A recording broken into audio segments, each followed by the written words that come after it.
Welcome to another edition of Based on a True Story, a Monster House production. My name is Matthew Baxter. And I'm Karen Stolzner. And I'm Blake Smith. And I don't have a cold. Very You're excited. the only one of us. The only one that does not have a cold. Well, I have to say, what's not the same? There's nothing worse than like a summer cold other than a holiday cold. True. It's such a bummer. So yeah, Karen and I are suffering. But hey, nothing's more important than us bringing you guys another episode of the show must go Monster on. House production. That's right. Yes. That's right. So here we are. We're on. Well, yeah, again, we promised everyone a month of exorcism and possession. So we wanted to get this done in time and out before the month is over of November. If we can, and we're doing our best. I'm excited to talk about this. This is a movie that I put off for far too long.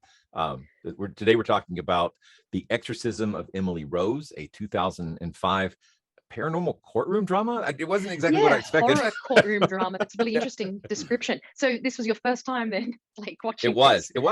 And I was very familiar with the underlying true story part, which is why we're doing this. But the courtroom film itself, I had not seen. So this was. I felt very much like when we covered some of the Annabelle stuff. It was stuff I wanted to get under my belt, but hadn't really had the impetus. And now you've helped nudge me over the finish line. So thank you. So I think we first watched this movie about 10 years ago, but I couldn't remember very much of it. I couldn't even remember the conclusions. So it was like watching it through new eyes. Well, we just did the Mothman not too far back, and I was surprised to see Laura Linney popping up again so soon. So she's a good actress because the two parts were definitely different characters. I thought she did a really good job in both. Solid performances for sure. So I think in many ways this it's presented as being loosely based on a true story, and I think that's really fair enough. That's not to say that necessarily the true story was true either, but I do think that there's enough in this film which is close to the true life events that's a fair enough description. But I was a little confused because the movie starts off not necessarily because it always has that thing at the beginning. This is based on a true story. Mm-hmm. It doesn't say based on a true story about a girl who's possessed by demons. It says this is a true story about a single attorney. So I don't know if they're saying that just one attorney took this case on, or if they're saying that it's a woman and she's single and she shouldn't be. She should be married and having kids, and this is wrong. I think it was a can't really description say of her. what they were saying there, but the bottom line is they're saying this is a true story based on the courtroom stuff, is the way it's presented at the beginning. So I don't know. Well, that is true that there was indeed a court case regarding and Anneliese Michel. I've heard different pronunciations. Michel. I've always heard Michelle, but I'm not sure. I've always heard Michelle as well. It's German. So Anneliese Michel is what I most recently heard. So that's I'll be pronouncing it that way. If you want to pronounce it as Michelle, and Karen, I'll say Anneliese. You can say Anneliese. I'll be more informal. I will pretend to be confused of whether the movie or the real life story is the right name. So I'll intermittently mix it up. And if that's confused, this confused, I'm over 50, don't remember things. That's just a character I play. Yeah. So so let's get on with Anneliese Rose and Emily Michel. Yeah. Well, and we're joking, and I appreciate that because the real story is so dark and depressing. I was really kind of one of the reasons I didn't want to watch the movie was because the real story is one of the most horrific and disturbing things, and the evidence that's left behind is some horrific audio and terrifyingly disturbing photographs. I do want to say trigger warning here. Yeah, we will in this episode not be showing any of the photographs of her post-mortem or anything else, and we will not be playing any of the audio. Just that'll so teach you people. Yeah, that's the trigger warning. I didn't know there, this either. I didn't know that was the decision. But, well, that's the thing is you can find this stuff everywhere. Yeah, Google is your friend. Enjoy. We're here to talk about the story of the movie. No, actually, I think I like that. Yeah. Well, I don't think we need to go there. The post-mortem pictures in the movie were used to great effect. So they continued to present those to the jury and to the viewers to really highlight just the horror of the story and the situation. But I think that's fair enough to not show these pictures. I mean, I kind of have them burnt into my brain, to be honest. Oh yeah, definitely. Now the thing is I think this is the first time that I've seen this genre of movie, which is horror / courtroom drama. I've never seen that before. Something to be said for most of the justice system being horror anyway. But. Yeah, absolutely. And I think that they did a really nice job of keeping the story interesting and compelling in a different way than we're used to, us horror fans are used to. And so I did enjoy that aspect. And Blake, are you familiar with a YouTuber that goes by Legal Eagle? I am not. He's a lawyer. who Very does well-dressed lawyer. a very well-dressed lawyer. Kudos to his sponsors. And he basically does analysis of different courtroom movies. And a really great introduction to him would be his analysis on My Cousin Vinny. That one's okay. Gold. But he did an analysis of this movie, and because as we're watching this, we're wondering how would this actually play out in a courtroom, Yeah. these crazy claims and everything. And he really brings that into perspective. So I think people, I will have a link to his channel in this particular episode that he did in the description. But I do recommend it because in a lot of these courtroom movies, we're used to seeing these kind of lawyers that are banging on the podium and pointing in people's faces and being very fire and brimstone. And that did not happen in this movie. So it was great to kind of have this guy's this lawyer's perspective on that. This was actually pretty close behavior. Now, of course, there were some Hollywood aspects of it that would not happen in a courtroom, which is very good to hear. Right. So, Well, speaking of My Cousin Vinny, there was the whole thing about there was evidence that showed up in the trial at the last minute, and that's very unusual in a real court. Yes, and a lot of times it's not allowed, and everything. But and they did that in this movie as well, though. That they introduced the evidence of the recordings. Right towards the end. The letter from Emily that was given to the, and he has it in his jacket rather than it being in both the prosecutor and the defendant's hands. So a lot of interesting aspects of that would not happen. But and if you remember, okay, I suppose we had to talk about what the synopsis of the movie is. Yeah, we should. Yep. That there's this young girl from a very religious rural family.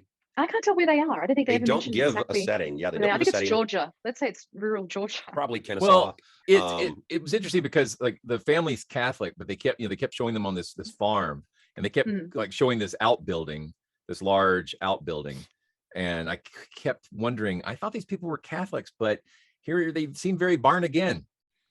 Born again, I say. I gotta go.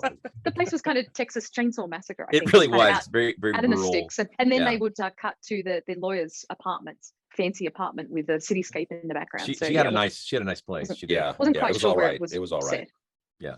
So it was hard to keep track, and that was probably by design, because the true story was in rural Germany, in Bavaria. The thing is that this girl is very excited to get to go to university, and she is accepted. And once she starts and leaves the safe rural area she was in and goes to the evil city, she suddenly is encountering some strange phenomena.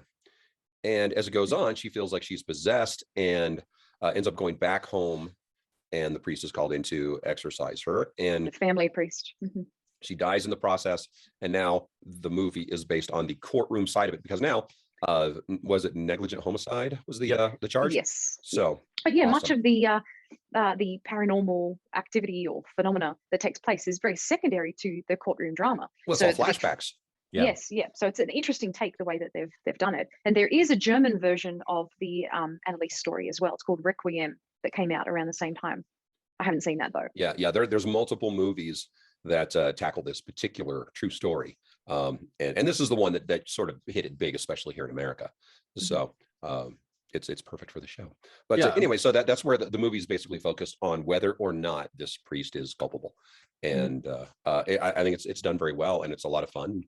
And they, we were talking last night, Karen and I, about the lawyer, was sort of coming under attack in a sense, but they didn't spend much time on that. Nope. And I think that was also good that they didn't. Well, she was waking up at 3 a.m., which was significant because that's what had happened to Emily Rose, and that's what had also happened to the priest.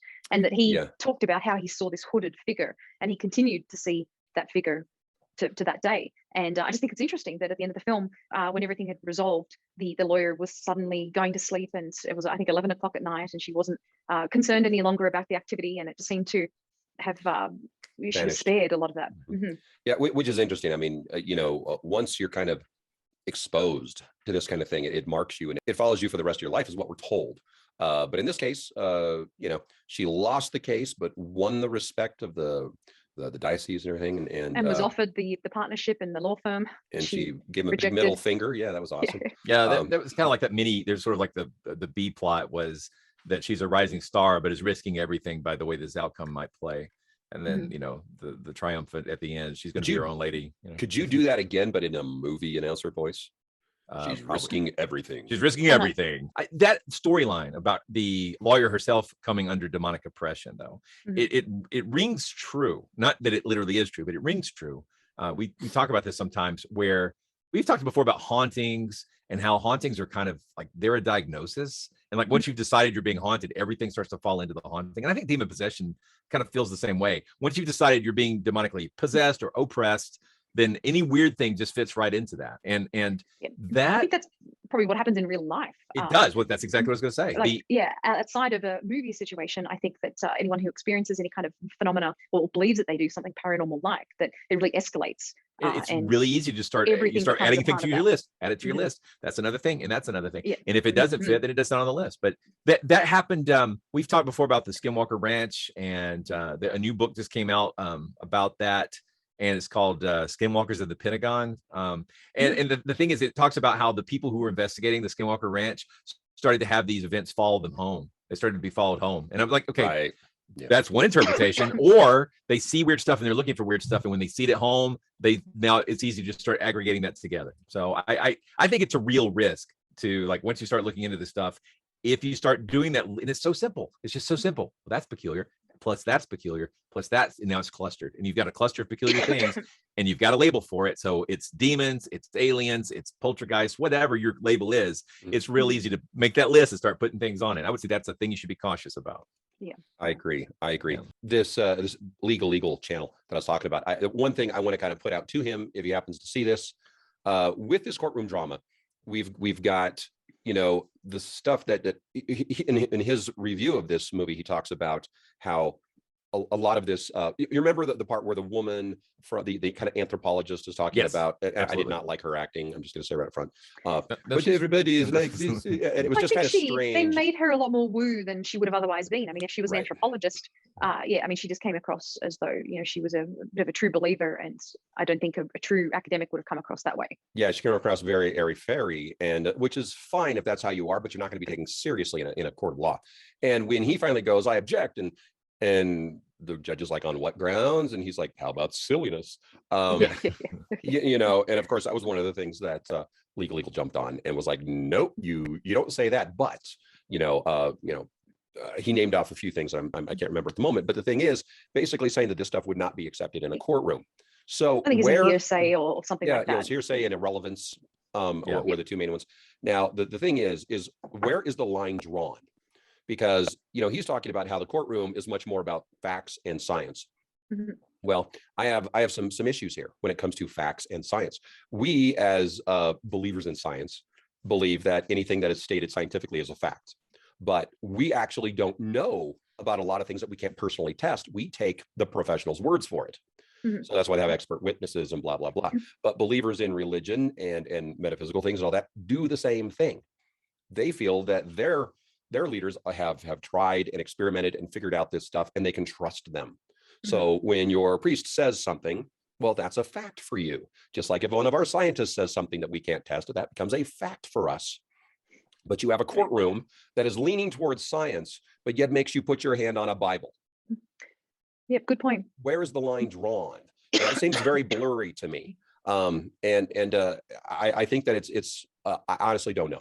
I do not know. I know that America is a Christian nation. Yeah. Well, and it's on our money. We are a Christian nation. But where is this line drawn? That this amount of it's okay. I think there are other methods of swearing. There are. I've heard you do a lot of methods of swearing. But the thing is, I'm just wondering where's the line drawn between religion and state when it comes to these courtrooms. It's okay to do this, but it's not okay to do that. It does seem a little subjective. Yeah, and she's very subjective. She does talk in the lawyer does say you don't necessarily have to believe in demons or to believe in the claims, but just to believe that is that they believe. Yeah. Well, I thought it was an interesting argument she was making. She was saying that the process of the exorcism would have allowed Emily Rose's brain to go through a process that would have convinced it that the demonic possession was over. But because she was taking medicine at the time, so she was getting science and magic, that it made the treatment, right. It basically prevented the exorcism from taking effect because that feeling that something had happened never could kick in. I don't think that's very plausible, but it was intriguing. That was a little tenuous, I thought, too. It was a little. I would have been discussing that over. This is me eating pie. I would have been discussing that over pie if I'd watched this back in the day. So that would have been something. The interesting thing is that in the movie, she had ceased to take the medication at the priest's request. And in real life, in the true story with Anneliese, I think she'd been on medication for about 5 years. And so I think she continued that up to the point or even through the exorcisms that she had, which is another thing too. In the movie, there's just one exorcism. That's it. And in the real life story, there were 67, almost 70. Yeah, that was a lot. Right. Yeah, big difference there. But yeah, because in the movie, you did it once, one night, and that's and then it. she didn't want any more. Yeah. I want to, so let's talk about the movie for just a minute. We've sort of given you the outline that it's basically a courtroom drama. And the question is, did the priest himself, does he have any culpability because she died during the exorcism process? And one of the things that's, and I know we're gonna get into some of the big differences, but there's nothing really, like we are told that she's a good Catholic, parishioner, but we don't really see a lot of evidence of hyper-religiosity on screen. Conversationally we do, but there's a cross on the wall. There's a cross on the wall. And did you notice it? I know they do this. They do this thing. Well, there were a lot of cats, weren't there? Yeah, and that I thought maybe the most authentic part was when the cats showed up in the middle of the exorcism. Last night I got attacked by cats. They just slit me open, just cut me open. What did you do? I picked the cat up and was calmly walking it from one room to another to get it away from the dog. Now the dog wasn't even nearby. I just wanted to put the cat away, and she just casually sliced me open and just kept purring. Like I don't know. It's just devil cats. They're all devil cats. Anyway, that part's true. So anyway, I thought that the whole thing was hyper-religiosity was spoken, but not really shown that much. But in the real story, there's a lot of religiosity on the part of the actual Anneliese Michel. So with the family too. And I think it's interesting that the priest in the movie, the priest is on trial and not the parents. Right. Whereas in the true life story, it's the two priests who are involved and also the parents, the mother and father. The boyfriend was like, he kind of like disappeared in the courtroom. I don't know how that, he was in heavily the movie involved. Yeah, I don't think there was a boyfriend in the real life story. I think that they added him for effect to show that he'd seen, I think, the degradation of her personality when she was at university, and he was as an eyewitness. So I think that's why he was included to make it seem like she had been normal at some stage. So one of the big plot points is that the Catholic Church does not want the priest to testify. They want him to stay off. They want him to take a plea bargain, but he refuses. And so the question is he going to testify? And if he does, what's he going to say? And so ultimately, that's the sort of exposition point where he gets to give the Anneliese side of the story. It got really, that's where I thought maybe in some ways, thematically, it hewed closest to the real story, where Anneliese sees herself as being persecuted, but for God's sake. Like she sees herself as like being an important example about like the suffering and the fact that we're under oppression from demons all the time. And so also I think as a kind of poster child for other children as well, which I do think is mentioned in the movie. But there's a huge emphasis on that in the real life story, that she wants to atone for the sins of wayward children and also wayward priests. But we'll go into that a bit later. Yeah. So they talk about psychosis a little bit, and they talk about epilepsy as being possible causes. And there certainly are real medical relationships between certain kinds of epilepsy and extreme religiosity. I have some of this in my family, and it certainly rings true. So, and I know historically, epilepsy is closely tied with perceptions of demonic possession, or and hallucinations. Exactly. So, but also that epilepsy itself is a sign that you're possessed. That like it literally was an explanation that one of the reasons people have seizures is demons are attacking them. And if you ever see historically, if you see these real big seizures, they are terrifying. The person does not seem to be themselves anymore. Their body's been in strange and unusual ways. They make very odd noises. And it's very scary. So but I think if anyone has spent any time, because you talk about that in your family, and we've had some problems in my family as well. And if you do go into a psychiatric hospital, I mean, it's kind of like when we talk about the chupacabra, and that people just haven't seen a decaying animal, and they're not familiar with death and decay in animals. If you're not familiar with mental illness, if you haven't witnessed it, and you haven't seen people and the symptoms and the kind of manifestations of mental illness, and you're unfamiliar with it, and you were religious, you could certainly see these things as a kind of possession. Yeah. Well, epilepsy has been mistaken for possession for thousands of years at this point. Yeah. It has. So it's not a huge surprise that it's still being mistaken by people who default to hyper religiosity. So talking about convulsions, Matt, do you want to talk a little bit about the actor in the film. Oh And yeah. her- She actually is a contortionist, and I think she was kind of the first in these exorcism movies that I'm aware of anyway. Blake, you may have a different bit of information on this, but she's the first one in these exorcism movies to bring that as a main actor into it, like we see in the last exorcism. Yeah, no, exactly. Even on the poster of Yeah, her bending all the way back. I think that they troped it right out of here, right? So like, yes, I think so too. I think they took it right out of here. Now, of course, we have the spider walk from The Exorcist. Yeah, but that wasn't advertised, I think, as much. It was and even then it wasn't that big of a contortionist act. With Emily Rose, you could see that this was some extra flexibility there. I think that kind of became a thing in exorcism movies after this movie, to have a contortionist really make things look extra uncomfortable for the possessed. Well, yeah, it's used to great effect in the movie as well. At the point where the boyfriend's staying with her in her dorm room, and then he wakes up in the middle of the night and she's not there, and he looks around the room for her, and then they cut to her and she's on the floor, twisted like a very pretzel. dramatically. Exactly. Yeah. Yeah, on the floor, and I mean, it is terrifying. Yeah. Yep. Those dilated pupils and everything. That's scary. Yeah. Many of those poses, I mean, some of them I wondered if they were done with effects, and some of them are clearly her being very flexible. But it's extremely disturbing. It's such an inexpensive effect to have someone who can hold a contorted pose and then utter some weird noises. Suddenly, it's like they did that at least 3 or 4 times in the film, where she's frozen in a weird, and somebody does something, and then she suddenly comes back to motion again, and it gets me every time. It's like, wow, that's a very good jump scare, because you're stuck with this uncanny. Is this real? Is this a trick? Is this what is this? And then snap back, and she's back. That it was good. Cool. Yeah, I don't think it's like a traditional horror film. No.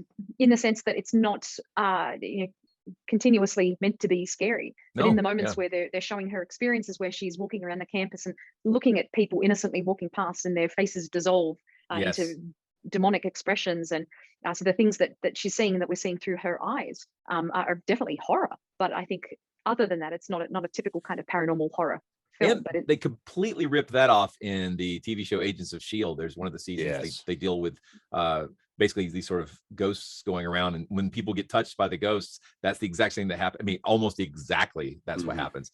They start seeing people's faces melting and black. I mean, it's literally just cut and pasted the effect. It's a peculiar choice. If I'd seen this first, I would have been telling my kids, now I gotta wait till they get them back together. So. Right. But I do want to say really quickly, since we're at the beginning of this episode, I do want to put out a spoiler warning. That if you haven't seen this film, parts of it may be spoiled by this episode, so turn it off now if you don't want that to happen. No, I think that as a movie, it was a good movie. It was well done, well produced, and I did enjoy it. It's kind of a weird, like it's its own thing. Like, as you say, it plays with horror, but it doesn't behave like a jump scare kind of horror film very much. It's largely asking questions about faith and science and magic and how those things fit into our legal system. Of course, I mean, or don't, and it's not really our legal system in the true story. It's Germany, or Bavaria, maybe. Yeah. Which is interesting, because in the real life story, these exorcisms changed the way that this kind of thing was done in Germany from that point onwards. Exorcisms became a lot more rare as a result of this case, and so it really did have a positive impact in that regard. I think so. Yeah. I mean, it's very tragic that she passed away. I guess we should. Well, let's finish up describing the film, and then we should get into like what's the real story that's behind it. I think in the film you're kind of rooting for the priest, and that you're hoping that he's going to get let off, because he comes across as very earnest and sincere, and that he was doing all that he could to help her and to protect her, and that he had everything he'd witnessed and experienced himself too, that this was real. And so I think you're really kind of hoping that he's going to get let off, and he is, in a sense. I mean, spoiler, he's found to be guilty, but with no consequences. I want to ask you a question here. What you guys think? Yeah. Because she had just come off this other court case where she managed to get this guy off that had almost no chance of being freed. She did it. She freed him, and then during the course of this case, he murders somebody else. Yes. Was he guilty the first time around, or did the devil make him do it to make her look bad? I think he was probably guilty and she got him off. That's what I think. And which That's is what I thought. and there's But a strange she's inversion, right? Because now she loses the case, but the guy's innocent and gets no punishment. So like, but I think it's like, that's just her questioning herself yeah, in the movie. I think she's losing confidence in herself. And Well, but wouldn't that be a great thing for the devil to do to make her lose confidence? true. Is to influence this guy to murder someone. So now she feels like she got a guilty man freed. which is like the old saying, the greatest trick the devil ever pulled was convincing you that your previous case was better than it really was. If I had a nickel for every time I've applied that in my own life. But I don't know if there was meant to be more significance applied to that, because you're right. I think that they kind of slipped that in there, and I didn't think too much about it. But I'm wondering if that was supposed to have a greater significance and meaning for the entire movie. Yeah, it was kind of occurred to me. I was like, I think it raised the stakes on this case a lot. Yes. So they put her job in jeopardy. I mean, it had a lot of dramatic. Yeah, because this case, significance. this case was going downhill for her, Mhm. and and it wasn't too long after this that her boss comes in. It's like, I'm going to fire you if you put him on the Well, stand again. Yeah, We should also mention the psychiatrist who had witnessed the events of the exorcism, and then that he was killed in an untimely fashion. And Yeah, he that was got a little- supposed to be there to make sure that she was okay and she was safe. And really, the fact that he was there should have helped. Whether he testified or not, the fact that the father brought in a psychiatrist who was also a physician to basically monitor her health, that should have helped. That he wasn't just out, don't help her. He didn't do that. He brought someone in to help her. And then, But isn't it interesting too that isn't it interesting that he paid for it? He paid for it with his life. He died, and it seems like they killed him because the last thing he saw is he points to something, and I think it could be the hooded character, the hooded figure that the priest is talking about.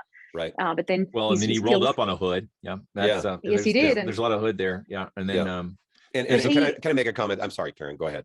Oh, just in closing to say that it's just interesting that he dies, and we do see things like that happen in other movies too, where people are prevented from helping or giving pertinent information because they're killed by demons, and yet these other characters aren't. It just seems a little subjective as to who suffers and who pays and who doesn't. Yeah, being absolutely. involved. Well, there's that whole idea of like that sort of is there a balance between the crimes and the punishment throughout the story? Like, do people's rewards, are they commiserate with the amount of effort they put into things? These kind of things, as viewers, we kind of consider those things, even if it's not like our main concern is like, is there a sense of balance throughout the narrative? Like just, and I feel like that guy as a character just got killed to complicate, like it felt a little contrived that suddenly he would get murdered, like when he had the opportunity to maybe turn things around for her. So and they brought him in so late as well. Yeah, I felt like that was the writers going, we got to give her some hope and then smash it. That'll be good. Like, So the real story takes place in about 1976, I think, was when the things sort of culminated, right? So 1975 to 1976, over a period of about 10 months. When she had these exorcisms, but it actually goes back to when Anneliese was about 16 years of age. That was when she was diagnosed as having epilepsy. Karen, can I break in just for one moment? I just want to say really quickly that, anybody watching this, if you've heard slightly different numbers on this, there are slightly different numbers out there. The research that I did found that it was 9 months long, and starting when she was 15, and so there's a lot of conflicting numbers. So as we're going through this, if you're a viewer, realize that we're aware that the numbers aren't always matching up.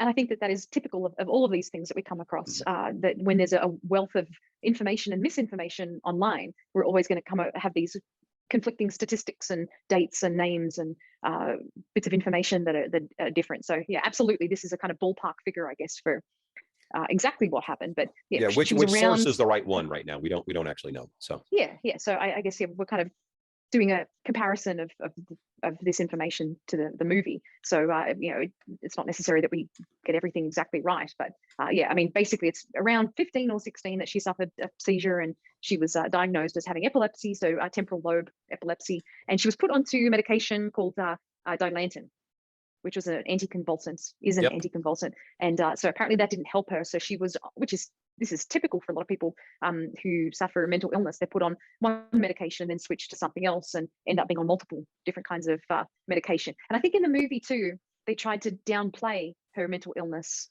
and the lawyer tried to question whether in fact she had a mental illness or not. But it was established in the real life story that she did. And I think that they had done some tests on her I think initially that they didn't uncover it, it was just an assumption that she had epilepsy because of the seizure. Yeah, but that I think first later on seizure in that 1963, the doctor did diagnose her with epilepsy. The parents didn't accept it, and she didn't take the medication at first. So it definitely, over that time, because she didn't take it, she was not helped by medication because of that, and she fell into a depression, which is also one of the stages of possession. That's the oppression stage. And But she was in that stage for a long time. People who get epilepsy often go through intense depression because it is such a debilitating disease in the way that it takes away your sort of the belief that you're like, I think we all benefit from a belief that we have total agency, that we can control our bodies and our brains. And it's like, and when any kind of condition changes that, it can really mess with your sense of well-being. And to know that intermittently you might pass out or have convulsions or, whatever, these are absolutely, aside from the cognitive effects that these kind of seizures can have. And by the way, dangerous with uncontrolled seizures, it's a lot of times it's not the epilepsy, it's the falling and hitting your head, falling and biting your tongue, all these, you lose the control. injuries that can happen from it, and hurting other people, damaging things. It's very scary. Yes. And the thing is during this time, she had these conflicting feelings of feeling wicked.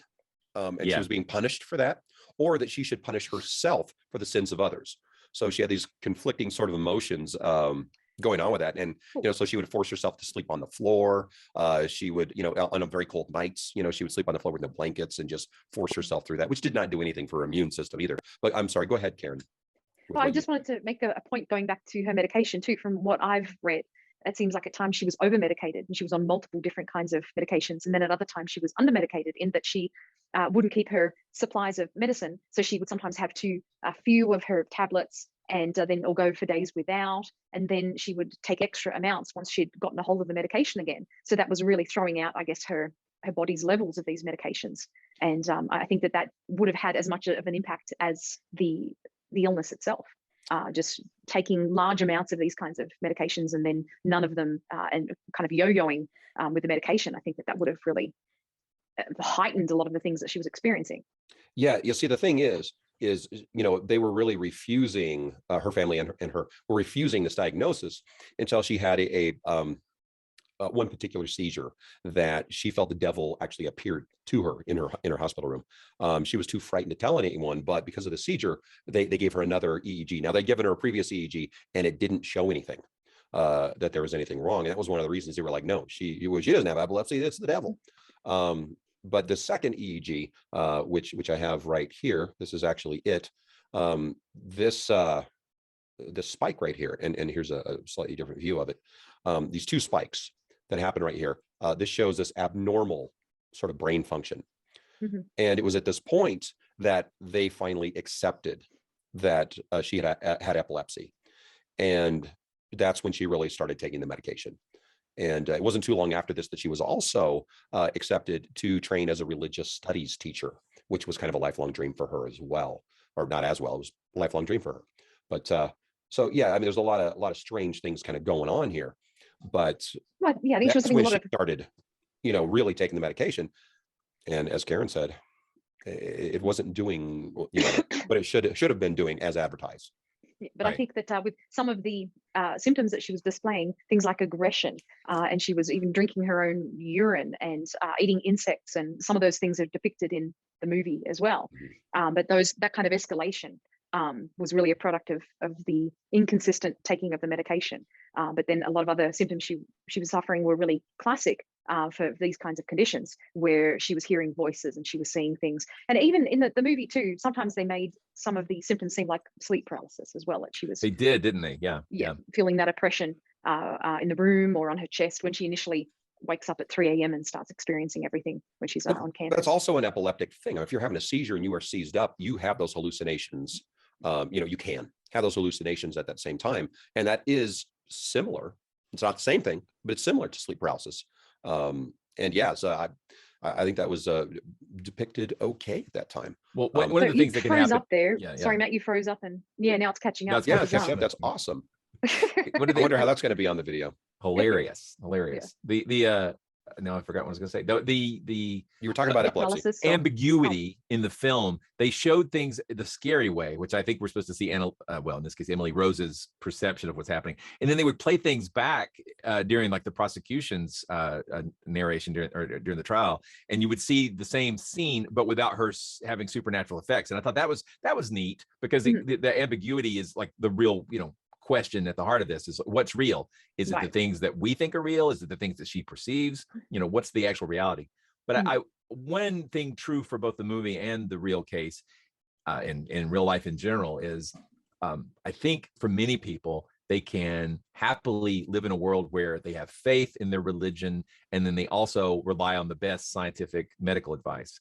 And I think there's a lot of problems when particular kinds of religious practices prevent you from following the best medical advice. And unfortunately, we see that all the time. And I think like one of the sort of religious denominations that deals with this a lot is Christian Science, which says science in it, but what it really is, it's a deeply faith-based response to medical challenges. Like you don't use doctors, as I understand it, like that's that they would prefer to use prayer and scripture to get rid of things that there are good treatments for. I think we almost lost Val Kilmer because he just kept putting off dealing with his cancer because of his religious backup, his upbringing in Christian Science. And we see that in with the Jehovah's Witnesses as well, and to some extent with Scientology, especially when it comes to psychiatric issues.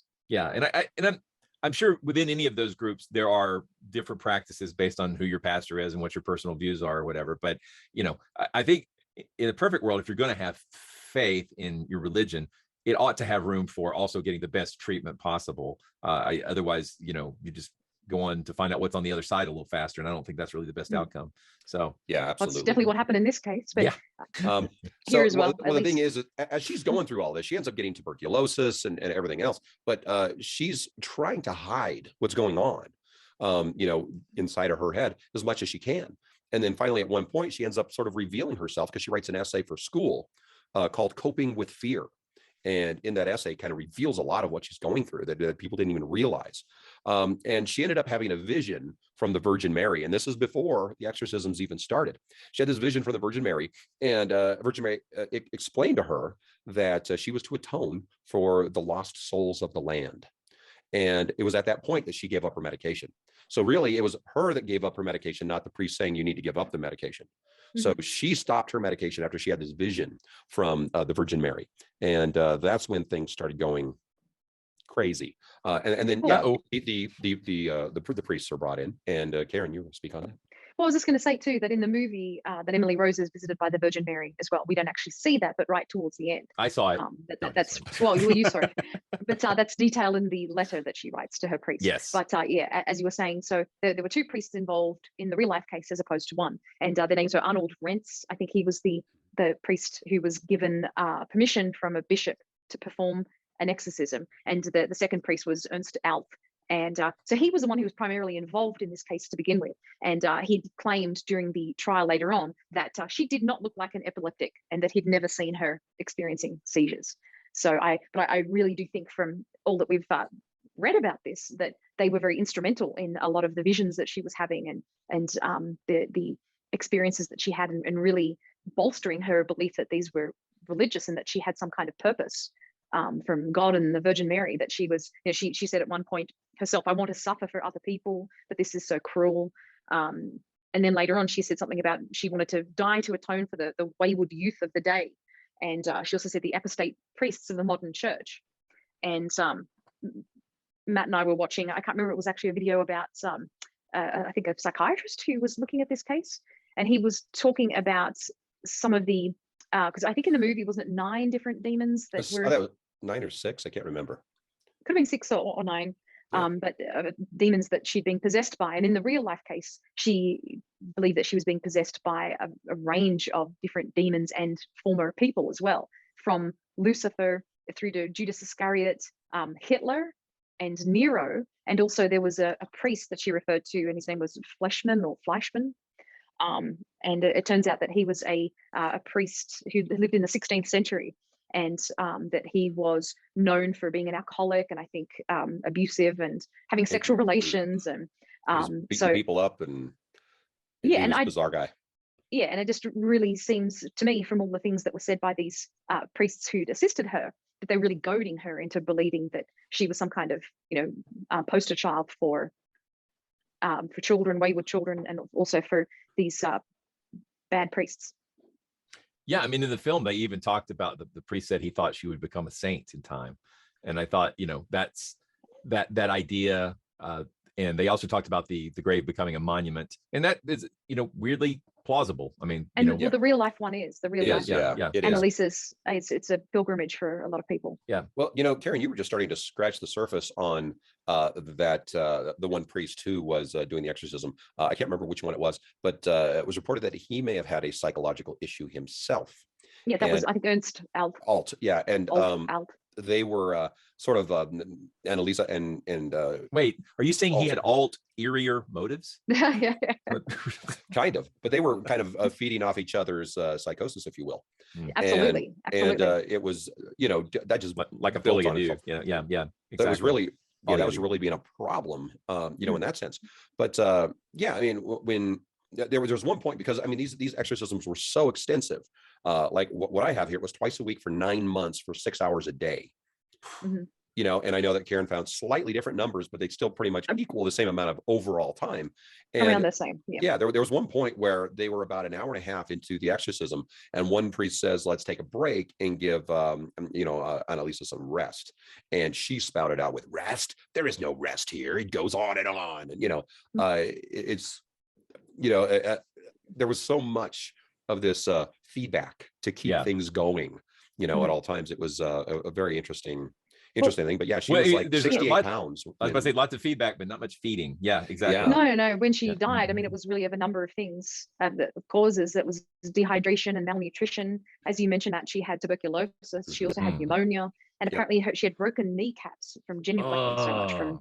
So that poor kid. I mean, she was only 23 when she died. She was in a really bad state. And again, you can Google the images of her, and don't. Terribly sick. I mean, yeah. Well, you look up her name, and those images come up. You don't even need to go in search of them. They're out there. But as Matt said, she weighed it's about 30 kilograms, so about 66 pounds, and she was terribly sick. But I believe that they didn't try to encourage her to eat, but she was, Matt was mentioning earlier as well how she was kind of sleeping on the floor and punishing herself. And if we look at history, there are certainly groups of people like the flagellants who would flagellate themselves or wear hair shirts and all kinds of things just to. That's not a shirt. It's just I have that much hair. Yeah. But even Mother Teresa, we had her thinking that people who suffered on earth would be rewarded in heaven. That kind of an idea. So I think that she really had that kind of perception, of herself, and that she was going through all of this suffering, that that would have meaning, and that she would go to heaven because of this. There's so much of that in religion where people want, like, I don't want to say revere suffering, but like it's so honored, romanticized. Romanticized. What if we don't know what happens on the other side? I have suspicions that nothing happens. But what if we lived our lives like maybe there is no tomorrow, and maybe we like reduce suffering here and increase joy here? Would that be so bad? It seems like it'd be all right, but whatever. All right, I've heard enough of your garbage. But now speaking of garbage, the tapes, the wonderful tapes that they have out on, you can find them on YouTube everywhere, of the exorcisms. So you can hear that they did actually happen. This is true. The story is true, but listening to them, which I have, you don't hear anything that convincing. Hear it's creepy. It's creepy. But they're creepy. I mean, you hear a girl's voice get progressively more hoarse because of the fact that she's getting more and more dehydrated and everything else. But I mean, she's saying things like Lucifer, the devil in the flesh. She says things like people are stupid as pigs. She's saying this as Hitler. She's saying people are stupid as pigs. They think it's all over after death. It goes on just to prove you wrong, like. And then as herself, she says that her death would atone for the sins of others. Now, these are things you can hear on the tape, especially if you speak German, because they're all in German. And it's interesting because we're supposed to be hearing her speaking all these different languages, but really the tapes reveal her speaking German, and that was her native But I language. want to make a point about that there had been instances where she'd spoken Latin, but she had been a Yes. student of Latin. And I think that's played out in the movie as well, where she had, there were instances where she was speaking German and she was speaking Latin and other languages Aramaic, too. I think. And that she had been a student of classical languages. Exactly. But what you're left with these images and these recordings, I think from a skeptical perspective, is a snapshot of someone in a deep religious mania who's suffering from very severe mental health issues. And it's the kind of thing that, you know, true crime podcasts and horror podcasts, you know, we love this sort of stuff in the, oh my gosh, is the supernatural? Like, you know, that question. But if you think about this case and maybe like the elevator girl, Elisa Lamb, there's that peculiar video of her on the elevator looking around and then she mysteriously dies. And it's like, these are all things fully explainable by mental health degrading.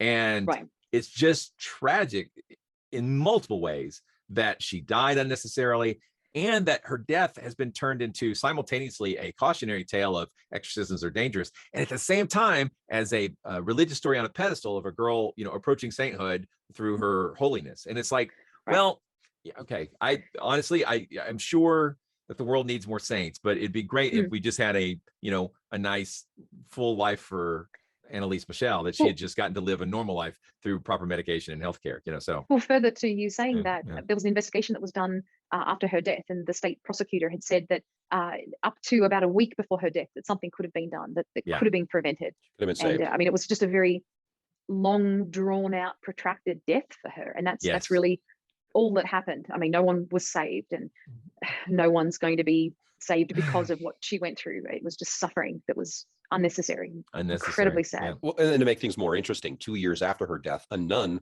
claimed to have a miraculous dream that her body was completely perfect. It was an incorruptible. Uncorrupted, yep.